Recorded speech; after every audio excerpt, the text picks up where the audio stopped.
राधे राधे। जय श्री कृष्ण। आप सभी का दिन शुभ हो। अब हम धीरे धीरे माघ मास की समाप्ति की ओर बढ़ रहे हैं, तो चलिए आज की कथा का शुभारंभ करते हैं। गजराज गोपाल दास जी की कहानी, उसके बाद आप सुनेंगे माघ मास महात्म में आज का दिन।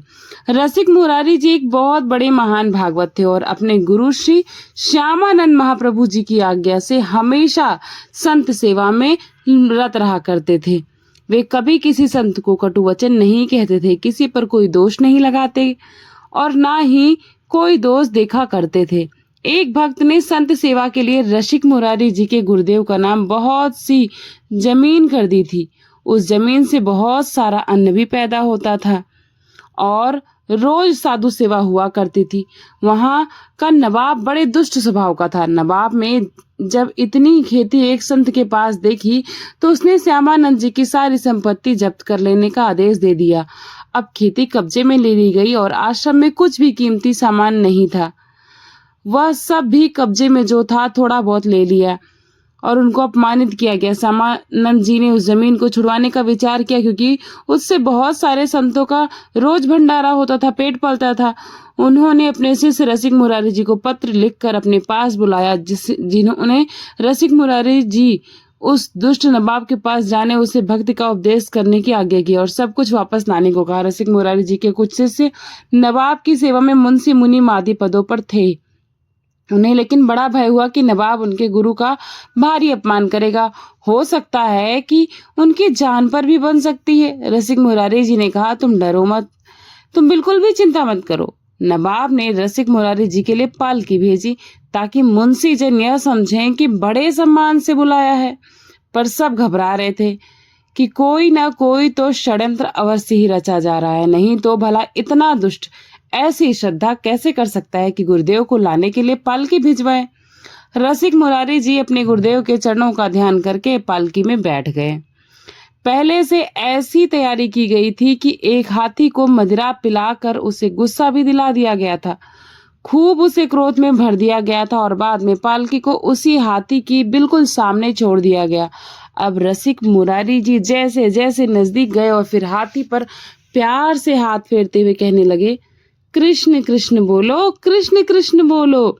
देखो, तुम पर भगवान के अंश हैं, तुम भगवान का अंश हो। तमोगुण स्वभाव धारण करके तुम हाथी के शरीर में हो। तुम हाथी नहीं हो, बल्कि तुम भगवत अंश हो और यह क्रोध करना उचित नहीं है। इसलिए तामसिक स्वभाव छोड़ो और कृष्ण कृष्ण बोलो, कृष्ण कृष्ण बोलो। सुनते ही हाथी ने तो घुटने टेक दिए और रसिक मुरारी जी के सामने मस्तक झुका लिया। राजा अपने महल के छज्जे से देखने आया था कि कैसे यह मतवाला हाथी इस गुरु को मारता है, लेकिन जब रसिक मुरारी जी ने यह उपदेश दिया तो हाथी ने घुटने टेक दिए और उनके चरणों में मस्तक रखकर वह आंसू बहाने लगा। रसिक मुरारी जी ने अत्यंत प्रेम से उसे दुलार किया और उसके हृदय में भक्ति प्रदान की। उन्होंने तत्काल एक बड़ी तुलसी की माला उसके गले में बांधते हुए उसके कान में कृष्ण नाम सुनाया, मानो उन्होंने उसे अपना शिष्य बना लिया और फिर वहां से उठकर कहा, सुनो, आज से तुम्हारा नाम गोपाल दास है। यह सारा का सारा दृश्य छज्जे पर से राजा देख रहे थे। वह समझा कि यह तो कोई चमत्कारी महात्मा है। अब उससे रहा नहीं गया तो वह दौड़ता हुआ आया और उनके चरणों में गिरकर कहने लगा, मुझे क्षमा कर दीजिए, मैं संतों का प्रभाव नहीं जानता था। मेरे बड़े भाग्य उदय हुए कि आप जैसे महात्मा संत के मुझे दर्शन मिले हैं। मैंने जितनी जमीन कब्जे में ली थी वापस तो उतना करूंगा ही, और साथ ही अन्य गांवों की और भी जमीनें दे रहा हूं। ऐसा कहते हुए उनके चरणों में लिपट गया। संतों का संग तो मोक्ष प्रदान करने वाला होता है। तभी से उस दुष्ट राजा का ऐसा हृदय परिवर्तन हो गया कि अब रसिक मुरारी जी ने कृपा करके गजराज का नाम गोपाल दास रखा। भक्त गोपाल दास अब गजराज जैसे गायों के पीछे बछड़े चलते हैं ना, वैसे ही रसिक मुरारी जी के पीछे पीछे वहां गजराज भक्त गोपाल दास चलने लगे। अब तो आनंद ऐसा कि संत सेवा होती तो गजराज गोपाल दास जी को प्रसाद जूठन में मिलती। जब भी वह संतों को देखते तो आगे के पैर मोड़कर घुटने के बल बैठकर माथा टेकते थे, फिर प्रणाम करते। अब जो भी चावल दाल बोरे संतों की सेवा के लिए लाने होते, वह सेवा अब गोपाल दास जी को मिलने लगी। सब कुछ गोपाल दास जी पर लाद कर लेकर आया जाता। एक बार सारे व्यापारी मिलकर गोपाल दास जी के गुरुदेव श्री रसिक मुरारी जी के पास आए और कहने लगे, यह गोपाल दास जी तो हमारा सारा माल खा जाते हैं। जब एक बोरा लाना होता है तो एक बोरा खा लेते हैं और एक बोरा लाद कर लाते हैं। हमारा तो घाटा हो जाता है। गोपाल दास जी का यह नियम था कि किसी स्थान में यदि विशेष महोत्सव होता है, रोज भंडारा हो और संतों की पंक्ति हो, तो जब सब संत भोजन पाकर उठ जाते तब वो वहां पर जाते और संतों की जूठन चाटा करते। रसिक मुरारी जी ने गजराज जी से कहा, देखो अब तुम वैष्णव हो, तुम्हारे आचरण अच्छे नहीं है, लेकिन एक आचरण बहुत गलत है। तुम जो वहां लेने जाते हो तो उतना ही लिया करो ना। अब तुम दूसरे बोरे का अन्न क्यों खा जाते हो? एक तो वैष्णव को बिना भोग लगाए खाना नहीं चाहिए, इसीलिए तुमको आज से बिना भोग लगा हुआ भोजन या अन्न नहीं खाना है। जब तक प्रसादी ना मिले तब तक कुछ भी नहीं खाना। गोपाल दास समझ गए। तब श्री रसिक मुरारी जी ने कहा, बेटा देखो, जबरदस्ती कुछ भी खाना पाप है। एक वैष्णव का ऐसा संस्कार नहीं होता। किसी के खेत में गए या किसी की दुकान पे के ही सामान खा लिए। अब तो गोपाल दास जी ने घुटने टेक कर ऐसी गलती मानी कि लगा वह कह रहे हो कि क्षमा कीजिए गुरुदेव, आगे से ऐसी गलती कभी नहीं होगी। अब तो संत सेवा में और भगवान की जूठन में गोपाल दास जी की बड़ी रति हो गई। सारे संत इनको खूब दुलार करते और इनको कहीं ना कहीं अपने साथ चलने को कहते ही थे। गजराज गोपाल दास उन्हें सूंड पर चढ़ाकर अपनी पीठ पर बिठा लेते और इधर उधर घुमा घुमा कर संत से खूब आनंद लिया करते। गोपाल दास जी को संत सेवा का बड़ा चाव लग गया था। जैसा भी संत आदेश करते बिल्कुल वैसा ही गोपाल दास जी किया करते।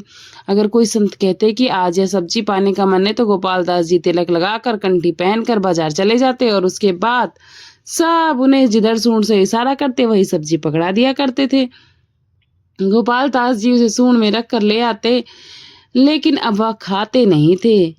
अगर कोई जरा सी आनाकानी करता तो कान मार के ऐसा डराते कि हाथ जोड़कर वहीं खड़ा हो जाता और वह सामान लाकर दे देता।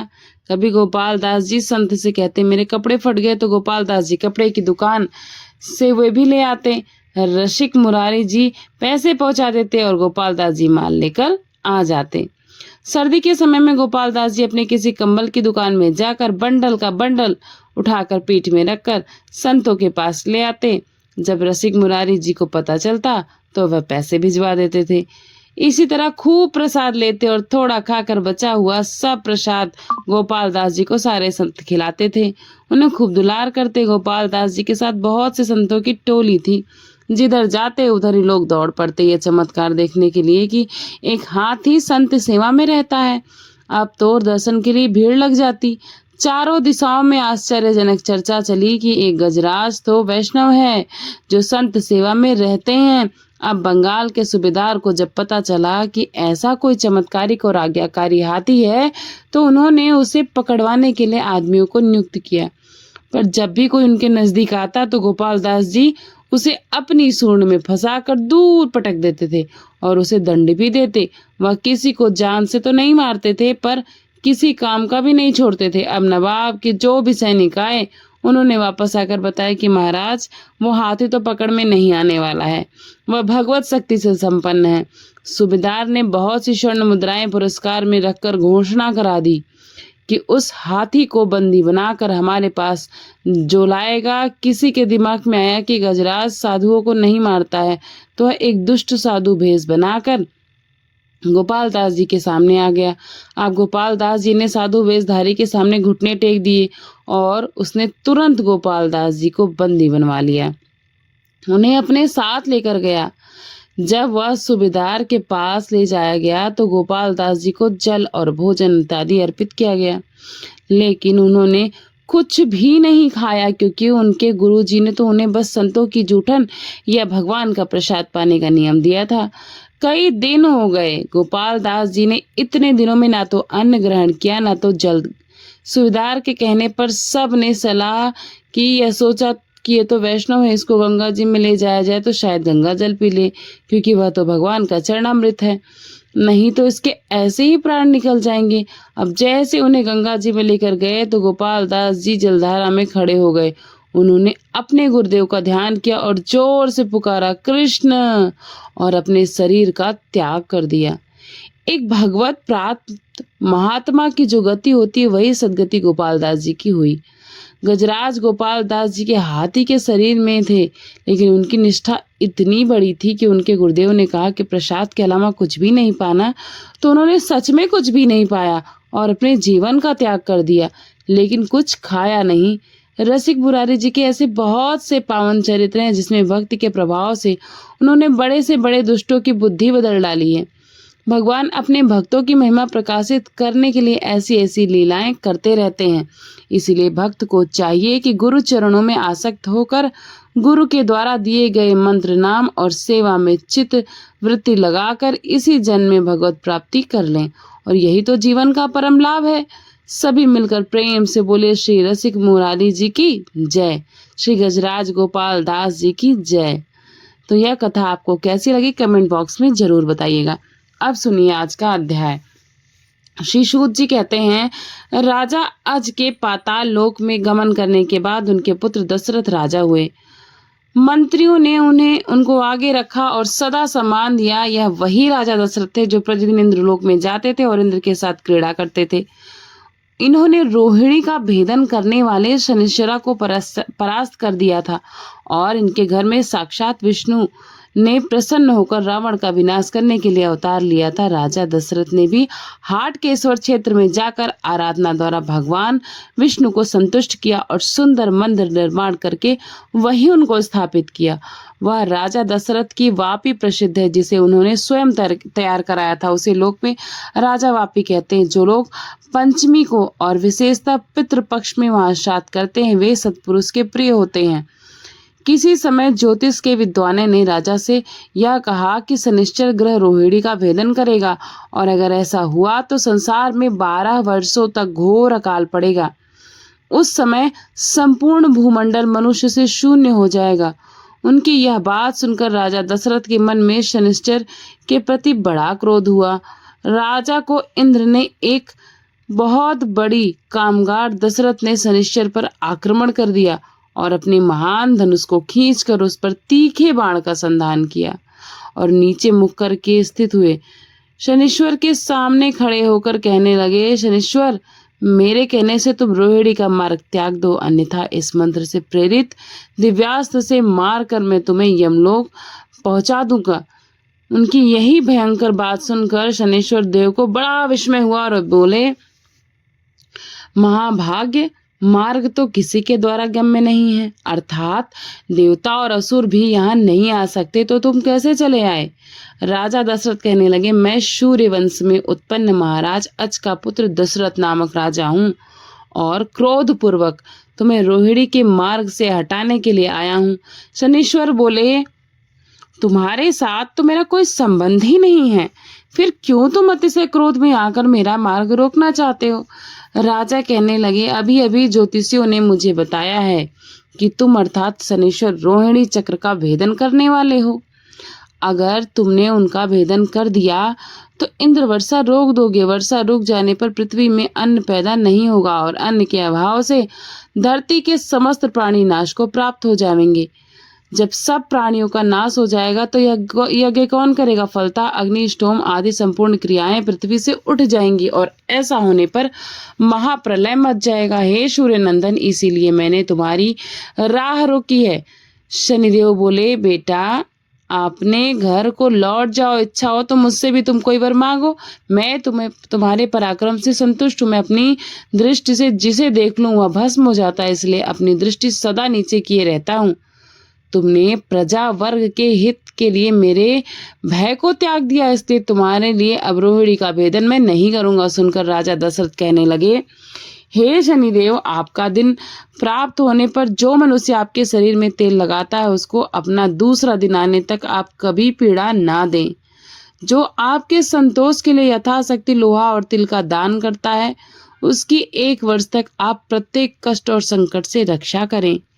हे सूर्य नंदन, जब आप कुंडली में पीड़ा का स्थान में स्थित हो उस समय जो भक्ति पूर्वक आपके दिवस में तेल लौह आदि दान करके विधिवत शांति कर्म और पूजा करे, उसकी 7.5 वर्षों तक आप सदा रक्षा करते रहें, यही मेरे लिए आप वरदान दे दीजिए। श्री सूत जी कहते हैं, तब शनिश्वर देव ने तथास्तु कहकर राजा की प्रार्थना स्वीकार कर ली और वह मौन हो गए। तभी से राजा दशरथ की बात मानकर शनिश्वर देव कभी रोहिणी मंडल का भेदन नहीं करते हैं। इस समाचार को सुनकर इंद्रदेव बड़े प्रसन्न हुए और राजा दशरथ से मिलकर आदर पूर्वक कहने लगे, राजन, तुमने यह बड़ा अद्भुत पराक्रम किया है। दूसरा कोई तो इस बात की कल्पना भी अपने मन में नहीं ला सकता। अतः इस पुरुषार्थ से मैं तुम पर बहुत संतुष्ट हूँ। तुम्हारे मन में जो कोई भी अभिलाषा हो उसके अनुसार मुझसे वर मांगो। तब राजा दशरथ कहने लगे, हे सुरश्रेष्ठ, आपके साथ सदा मेरी मैत्री बनी रहे, मैं यही प्रार्थना करता हूँ। इंद्र ने कहा, हे राजन, ऐसा ही होगा, तुम्हारे साथ मेरी सदैव शाश्वत मैत्री बनी रहेगी, ठीक वैसे ही जैसी वसुदेवता की मैत्री है। तुम सदैव संध्या के समय मेरे पास आते रहना, जिससे सदैव आपस का मैत्री भाव बढ़ता रहे। ऐसा कहकर देवराज इंद्र स्वर्गलोक में चले गए। राजा दशरथ भी शनिश्चर के भय से संपूर्ण जगत की रक्षा करके हर्ष पूर्वक अयोध्यापुरी के भीतर अपने भवन में लौट आए। तब से प्रायः नित्य ही सायंकाल की उपासना करके राजा दशरथ इंद्रलोक को जाते थे। वहां पर देवर्षि के मुख से विचित्र अर्थ वाली कथाएं सुनकर और स्वयं भी कहकर अपने घर को लौट आते थे। एक समय इंद्र से प्रेरित होकर महाराज दशरथ ने महर्षि वशिष्ठ के द्वारा पुत्र के लिए पुत्री नामक यज्ञ कराया था। तदंतर बड़ी रानी कौशल्या ने परम धर्मात्मा पुत्र श्री रामचंद्र को जन्म दिया। राजा की सबसे छोटी रानी कैकई ने भरत नाम पुत्र उत्पन्न किया और मझली रानी सुमित्रा ने 2 महाबली पुत्रों को जन्म दिया, जिनके नाम लक्ष्मण और शत्रुघ्न हैं। इसके सिवा सुमित्रा ने एक सुंदर कन्या भी जन्म दी थी, जिसे पुत्रहीन राजा लोमपाद को दत्तक पुत्री के रूप में दे दिया गया था, यानी कि भगवान श्री आदि की बहन भी थी, जिनका वर्णन बहुत कम ही सुनने को मिलता है। इस प्रकार पितृ से उर्ण होकर कृतकृत्य होकर राजा दशरथ ने स्वर्गलोक की यात्रा की। उसके बाद श्री रामचंद्र चक्रवर्ती राजा हुए, जिन्होंने देवताओं के लिए कंटक रूप दुर्ध रावण का वध किया और हाटकेश्वर क्षेत्र में रामेश्वर और लक्ष्मेश्वर की स्थापना करके मूर्तिमती सीता देवी को भी प्रतिष्ठित किया था। श्री सूत जी कहते हैं, हे महर्षियों, कमल नयन भगवान श्री रामचंद्र को लोकापवाद के कारण सीता जी का परित्याग करके अयोध्या का राज्य करने लगे। उन्होंने दूसरी किसी भी स्त्री को पत्नी के रूप में कभी भी किसी तरह से स्वीकार नहीं किया। यज्ञ कार्य की सिद्धि के लिए भी पत्नी के स्थान पर सीता की स्वर्णमयी प्रतिमा को ही बिठाया। श्री राम जी 11,000 वर्षों तक ब्रह्मचर्य का पालन करते हुए निष्कंटक राज्य किए तथा अंत में श्री रामचंद्र के भवन में एक देवदूत आया और बोला, भगवान, मुझे देवराज इंद्र ने भेजा है, इसलिए आप मुझसे एकांत में मिलिए। तब भगवान श्री राम ने एकांत में जाकर लक्ष्मण जी से कहा, लक्ष्मण, मैं जब तक इस देवदूत के साथ बैठकर वार्तालाप करूं तब तक कोई यहाँ आने ना पाए। अगर ऐसा आएगा तो उसे मृत्युदंड मिलेगा, इसलिए तुम राज दरबार में उपस्थित होकर इस बात पर नजर रखो कि कोई आ ना सके और किसी के लिए वध का प्रसंग ही उपस्थित ना हो पाए। तब लक्ष्मण जी ने बहुत अच्छा कहकर भगवान श्री की आज्ञा स्वीकार कर ली और वे स्वयं राज दरबार पर द्वार पर जाकर खड़े होकर पहरा देने लगे। उधर देवदूत ने श्री राम जी के साथ वार्तालाप प्रारंभ कर दिया। देवराज इंद्र तथा अन्य स्वर्गवासियों का संदेश सुनाते हुए उन्होंने इस प्रकार कहा कि हे महाभगवदम, क्या किया था वह दुष्ट मारा गया, त्रिभुवन का कंटक दूर हुआ। आपने इस समय देवताओं को सब कार्य भी पूर्ण किया। अगर आपकी रुचि हो तो मृत लोक त्याग कर दिव्यलोक में पधारिए। ठीक उसी समय मुनिशेष दुर्वासा जी वहां आए और लक्ष्मण जी से पूछने लगे कि रघुनाथ जी कहाँ हैं। तब लक्ष्मण जी कहने लगे, विप्र, मुझ पर दया करके थोड़ी देर ठहर जाइए यहीं पर। महाराज किसी कार्य से एकांत में वार्तालाप कर रहे हैं। दुर्वासा जी तो अपने क्रोध के लिए जगत प्रसिद्ध थे। यदि किसी बात में आनाकानी या देरी हो तो तुरंत ही श्राप देने में देरी नहीं लगाते। तब कहने लगे कि अगर अभी मुझे इसी समय राजा श्री रामचंद्र के दर्शन नहीं होंगे तो मैं समस्त रघुकुल को श्राप देकर भस्म कर डालूंगा। यह बात सुनकर लक्ष्मण जी मन ही मन दुखी करके कुछ विचार किए और श्री रामचंद्र जी के समीप जाकर हाथ जोड़कर साष्टांग प्रणाम करके बोले, हे देव, मुनि श्रेष्ठ दुर्वासा जी दर्शन के लिए राजद्वार पर खड़े हैं, उनके लिए क्या आज्ञा है। प्रभु लक्ष्मण जी का वचन सुनकर श्री रामचंद्र जी ने देवदूत से कहा कि तुम देवराज के पास जाकर यह कह देना कि मैं 1 वर्ष के भीतर ही आपके समीप आ जाऊंगा। और दूत से ऐसा कहकर भगवान ने लक्ष्मण जी से कहा, वत्स, दुर्वासा मुनि को शीघ्र भी लेकर आओ। फिर मुनि के भीतर आते ही श्री राम जी ने मुनि को अर्घ्य देकर प्रणाम किया और हर्ष युक्त वाणी में कहने लगे, हे मुनि श्रेष्ठ, आपका स्वागत है।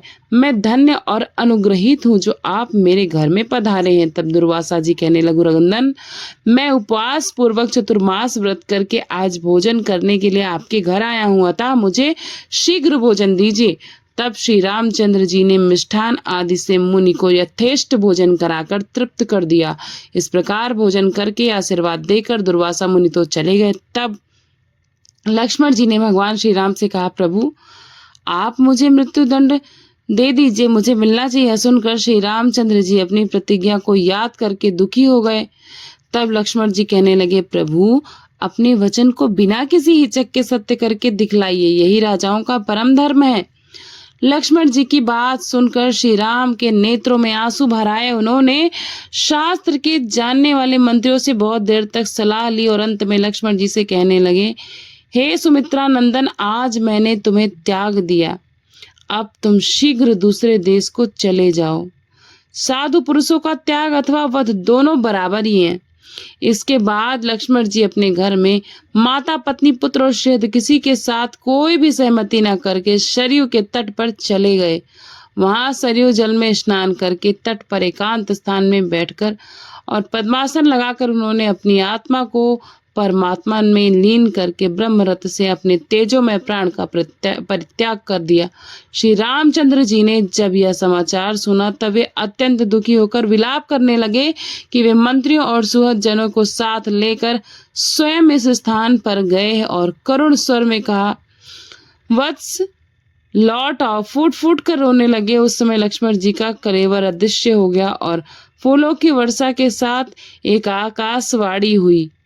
महाभाग्य ब्रह्म ज्ञान से संयुक्त लक्ष्मण जी सर्व संन्यास करके परम धाम को पधार गए हैं। आकाशवाणी की यह बात सुनकर मंत्रियों ने कहा, महाराज, यह लक्ष्मण जी परम सिद्धि को प्राप्त हुए हैं, अतः आप अपने घर को लौट जाइए। राज्य कार्य की चिंता करिए और श्रेष्ठ ब्राह्मणों से पूछकर अपने स्नेह के अनुरूप उनका पारलौकिक कृत्य अर्थात श्राद्ध, पिंडदान इत्यादि करिए। तब भगवान श्री राम कहने लगे, मैं लक्ष्मण के बिना आप घर को नहीं लौटूंगा। अगर आप लोगों की रुचि हो तो मेरे प्रिय पुत्र कुश को राज सिंहासन पर बिठाइए। ऐसा कहकर श्री रघुनाथ जी परम धाम को पधारने का विचार कर लिए। उस समय उन्हें अपने मित्र विभीषण का स्मरण हुआ कि वे सोचने लगे कि मैंने विभीषण को जब तक सूर्य और चंद्रमा की सत्ता रहेगी तब तक के लिए लंका का अक्षराज दिया है, परंतु इस पृथ्वी पर पुनः वरदान से पुष्ट हुए अतिशय क्रूर राक्षसों का संयोग हो सकता है। इसीलिए मैं विभीषण के पास जाकर उसे शिक्षा दूंगा जिससे वे देवताओं से द्वेष ना करे। इसी प्रकार महाभगवदम मित्र हैं जामवाल, वालीपुट, अंगद, पवनपुत, हनुमान, कुमुद तथा तार आदि सब वानर भी मेरे परम सुहृद है। इन सब लोगों से बातचीत करके विदा लेकर मैं परम धाम को जाऊंगा। मन में ऐसा निश्चय करके भगवान श्री राम ने फिर पुष्पक विमान को बुलाया और उस पर विराजमान होकर किष्किंधापुरी को प्रस्थान कर गए। किष्किंधा निवासी वानर पुष्पक विमान का प्रकाश देखकर श्री रामचंद्र जी का आगमन जान शीघ्र उनके सामने गए और दूर से ही धरती पर घुटने टेक कर प्रणाम करके इधर उधर बार बार जय जयकार करने लगे। फिर श्री रामचंद्र जी को साथ में लेकर सब ने सुंदर ध्वज पताका से सुशोभित महापरी के धाम में प्रवेश किया। इसके बाद विमान से उतरकर श्री रामचंद्र जी शीघ्र सुग्रीव के भवन में गए। वहां वानरों ने अर्घ्य आदि से श्री रघुनाथ जी का पूजन किया और उनसे पूछा, हे रघुनंदन, घर पर सब कुशल तो है ना? सदा आपके साथ रहने वाले छोटे भैया लक्ष्मण जी कहाँ पर हैं? प्राणों के समान प्रिय सीता देवी जी कहाँ है? वानरों का यह वचन सुनकर श्री रामचंद्र जी ने जिस प्रकार सीता जी और लक्ष्मण जी का परित्याग हुआ था, सब समाचार कह सुनाया और विलाप कर कर रोने लगे। सुनकर सुग्रीव आदि वानर अत्यंत दुख से आतुर होकर फूट फूट कर रोने लगे। श्री रामचंद्र जी ने इस प्रकार बोला, राजन, हम लोगों से आपका जो भी कार्य यहाँ सिद्ध होने वाला हो उसके लिए आज्ञा दीजिए। इस भूतल पर हम सभी वानर धन्य हैं जिसके प्रति ऐसा स्नेह रखकर आप स्वयं हमारे घर पर पधारे हैं। तब श्री राम जी बोले, सुग्रीव, तुम्हारे यहाँ एक रात रहकर मैं जहाँ लंका में विभीषण वहां भी जाऊंगा। अपने प्रधानमंत्री सहित तुम्हें भी मेरे साथ विभीषण के घर तक चलना ही चाहिए।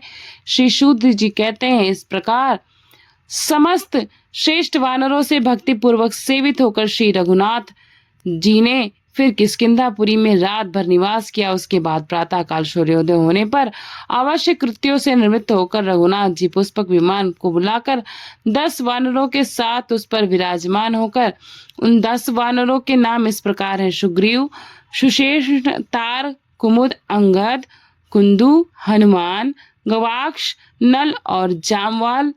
तदंतर उस उत्तम विमान के द्वार पर वे लंकापुरी की ओर प्रस्थान कर गए और जहां पहले राक्षसों से युद्ध हुआ था उन प्रदेशों को दिखला हुए तत्काल ही महापरी लंका में जाकर पहुंचे। पुष्पक विमान का प्रकाश देखते ही विभीषण जी को यह पता तो चली गया था कि श्री रामचंद्र जी पधारे हैं, इसीलिए वे प्रसन्नता पूर्वक अपने समस्त मंत्रियों के साथ, सेवकों और पुत्रों के साथ उनके सामने आए और दूर से ही जय जयकार करते हुए उन्होंने धरती पर लेटकर साष्टांग दंडवत प्रणाम किया। विमान से उतरकर श्री रघुनाथ जी ने विभीषण को आदर पूर्वक हृदय से लगा लिया और उन्हीं के साथ लंकापुरी में प्रवेश किया और फिर विभीषण के महल में पहुंचकर वानरों द्वारा सब ओर से घिरे हुए श्री रामचंद्र जी शुभ सिंहासन पर विराजमान हुए। फिर विभीषण ने अपना राज्य, पुत्र, कलत आदि समस्त वैभव श्री रघुनाथ जी से के चरणों में समर्पित कर दिया और सामने हाथ जोड़कर खड़े हो गए। इस प्रकार कहने लगे, प्रभु आज्ञा दीजिए, मैं कौन सी सेवा करूं? भगवान, आप अचानक यहाँ कैसे आ गए और आपके साथ लक्ष्मण जी और जानकी जी क्यों नहीं आई? हरे कृष्णा। आज की कथा में बस इतना ही। आगे का वृत्तांत आप सभी कल के यानी अगले अध्याय में जरूर सुनेगा। कथा आप सभी को कैसी लगी जरूर बताइएगा। मिलते हैं नए अध्याय के साथ नए वीडियो में। Thanks for watching. Purnima Keshav blog. Radhe Radhe.